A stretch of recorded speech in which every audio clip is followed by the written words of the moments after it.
match, your first clay court win. How are you feeling? That was a unique experience. It's my first one on the clay. I'm not too comfortable out there. There's a few slips and a few almost falls. So to get through that one, not on the floor, but also against a really tough opponent in Jordan. He had beat me when I was a little bit younger, just on tour in a challenger. So to kind of get revenge a little bit felt really good. But also to get my first one on clay and start the clay court season. You mentioned in your post-match interview with Blair that your Argentine team has had a lot of influence on your clay game. Can you give us more specifics on what that you've worked with them on and how you've improved your clay game working with them? Yeah, we've been doing a lot of movement on court. So I feel like a lot of times some players might not do specific things on court with their physios or strength and conditioning coaches, but fortunately Franco Herrero and Emmy, they've both been coming on court with us, doing a lot of medicine ball drills, cone drills, just really working on our balance and the way we're splitting through the court, sliding through the court. That's not something I really had ever had before. We started with it last season, but didn't really get to reap the benefits.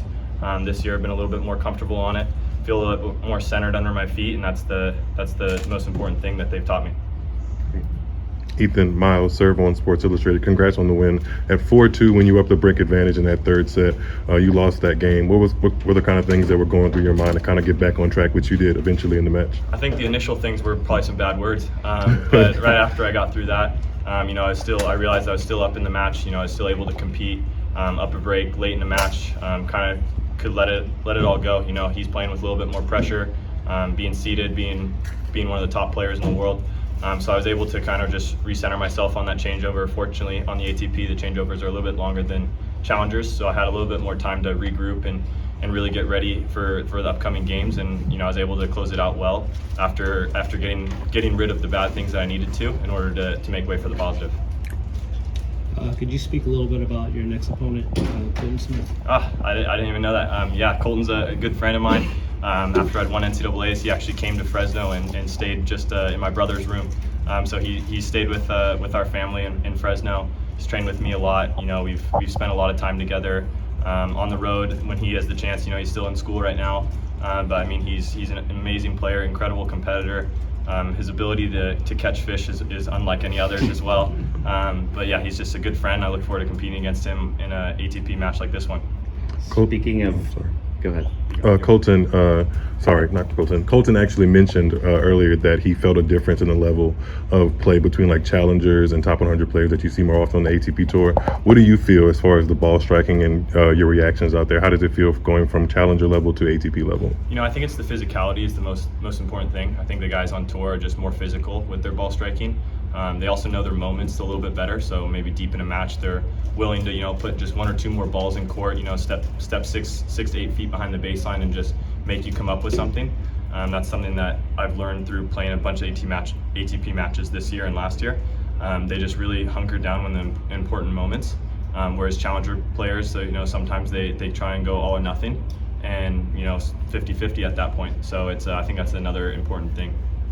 Can you talk about your relationship with another fishing friend in the draw, Tommy Paul, and what kind of influence he's had on your career? Yeah, he's been a great mentor for me. Whenever I've played him, he's been able to right away come off court and just tell me the things that whether I'm doing them well or what I could improve on. So that's not something that you normally get when playing an opponent.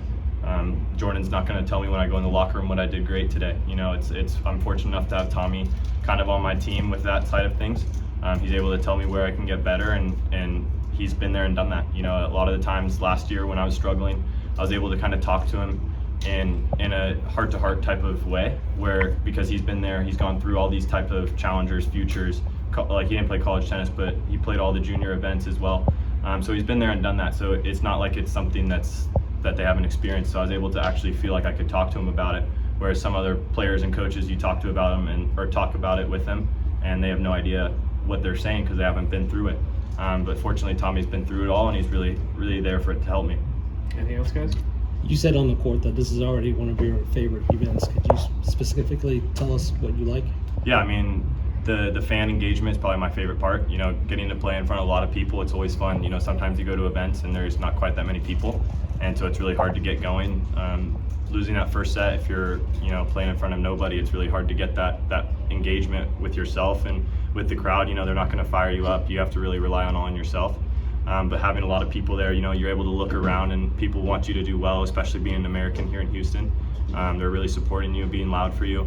So it's nice having that, and then obviously the food and all the amenities here. You know, it's nice having all the world-class stuff like that. You know, there's a recovery room upstairs that some events don't have. They really support the players and make sure that they're 100% when they go on court. Last question. Yeah. I'm sorry, maybe not last. What do you like to fish? You know, I personally, I don't fish too much. I'm still trying to get into it. I need to start bugging Tommy and Colton a little bit more. They've been catching a lot of mahi, and so I've been more the chef that's cooking it up rather than the actual person that's catching it. Equally important role. Exactly. Yeah. Exactly. All right, thanks, guys. Congrats on the win. Thanks a lot. Good luck. Appreciate it.